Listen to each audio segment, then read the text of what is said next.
Hi guys, it's Amanda from theintuitivewife.com, and I'm here to do your October energy forecast. I am so excited to do this forecast because I love October. I love the crispness of the air and the leaves changing color, and you get this almost like witchy vibe almost because Halloween's coming and everything's turning like a little bit darker. I don't really know how to explain it, but October is by far the best month of the entire year. So I've been super excited to get this forecast ready. Just like the last few ones, I have been doing, I believe, a tarot card to represent the first half, a tarot card for the second half, and then an oracle card is like a little extra oomph.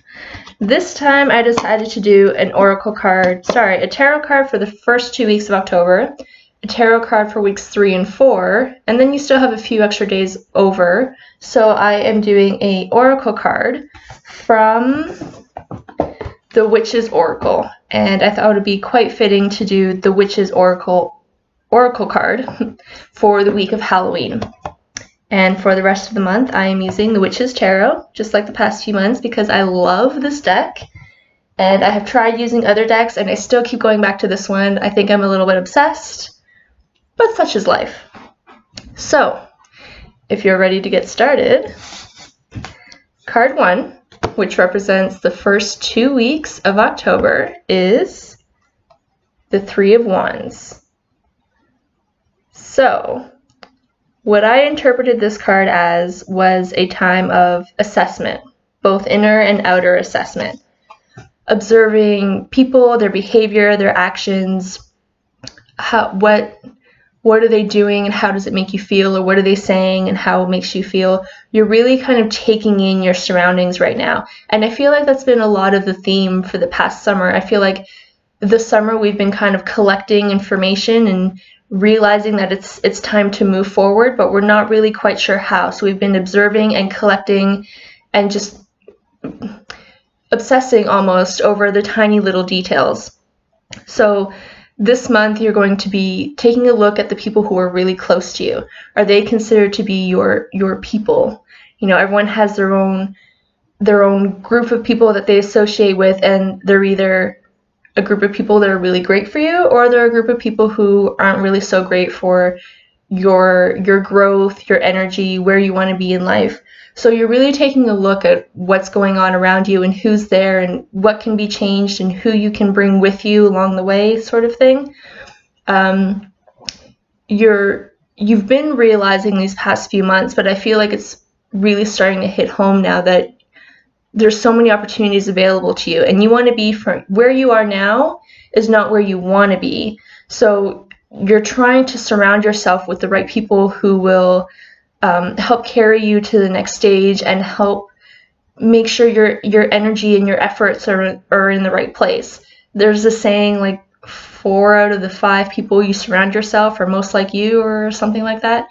So it's really important that you take this time to be really, really picky about who you're associating yourself with, who you're confiding in, who you want to take with you on that journey, because whether you like to believe it or not, those people that you take with you are really going to affect your outcome. So don't be afraid to not necessarily push people aside, because, you know, we've all built relationships and we all have those people close to us, but don't be afraid to put more energy into a new relationship or a different relationship and kind of step away a little bit from other relationships that you feel aren't really serving you right now. It's not that you can't go back to them. It's just they're not the best choice to get you from point A to point B in this present time. The next card, representing weeks 3 and 4 of October, is the Four of Wands. Now we just had the Three of Wands. Now we have the Four of Wands, and I found it really interesting that this was the card, or the second card for October, because Wands signifies the desire for growth, which seems to be the theme for the past few months, like I said. So what I got from this card originally was communication, celebration, and oneness. Celebration could be anything. It could be a Halloween party at the end of the month. But it could also be celebrating the successes that you've had along the way over the past few months, because you've really been assessing these people and really taking note of the details. So you really could be further along your path than you really think you are. So this is the time to not be afraid to celebrate how far you've come. And the people that you are surrounding yourself won't be afraid to celebrate with you and encourage you on this journey. And this card specifically actually represents creativity and freedom of expression, which deep down I love. So I know if you notice, I don't know if I can get it close enough without it getting blurry, but there's 4 elements in this card. So you have earth, air, fire, water, just based on the color of their dresses. So if we go back to freedom of expression, don't be afraid to think outside the box this month. So we're always talking about self-care and doing your inner work and that kind of thing. But this month, don't be afraid to kind of expand on that. I feel like everyone online says, including me, doing your journaling, because I love journaling and I'm obsessed with it. But there's the journaling and there's the meditation, and I feel like it's the same thing over and over and over from the people online. So don't be afraid to expand your horizons and think outside the box. Take those elements in with you. Maybe you really do love journaling, but it's not really working for you. Go change your surroundings. Go journal in a field or sit underneath those incredible trees and the leaves are changing color and you're connected with nature and you just feel incredible. Go do it. Who cares? Or go incorporate water and go have a salt bath and bring in some crystals and some herbs. Really, really think outside the box and do what works for you, whether or not the people online or your neighbors or your friends or whatever are saying, oh, this is what you should do. Don't listen to them. You have to do what works for you. And this is the best time to go and see what it is that actually works for you, because what has been working may not continue to work for you from now on. Just like the people who were in your life may not be the best choice to move forward. So not only are you mixing up the people and potentially the energies, but you're also mixing up how you're getting there, how you take care of yourself, how you are changing your mindset and the way you look at things. So it's not just about the people that you're surrounding yourself with that are helping you get from A to B. It's also what you're doing with your inner work and your self-care work that will help get you from A to B in one piece, so to speak. And the last card to represent the week of Halloween is the bat.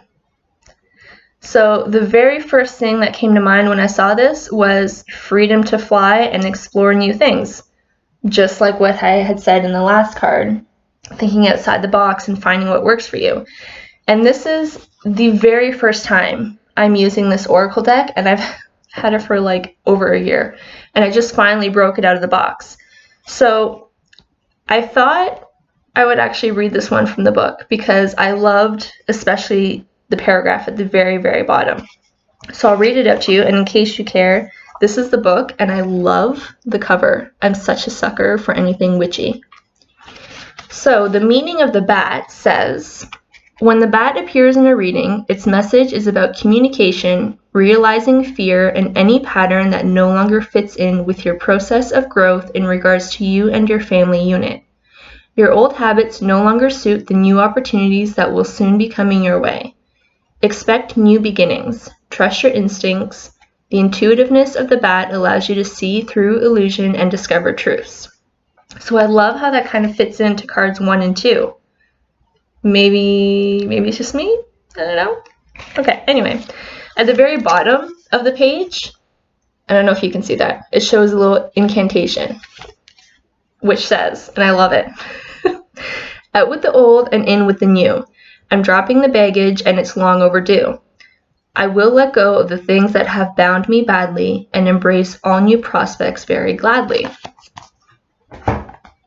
So, that is your energy forecast for the month of October.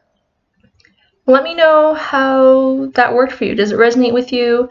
Or did maybe one card did and the other card didn't? maybe just don't believe in energy forecasts. I don't know. Let me know what you thought. I would love to hear feedback, or if you want me to continue doing this, at least for the next month or two, or if you don't really care for it.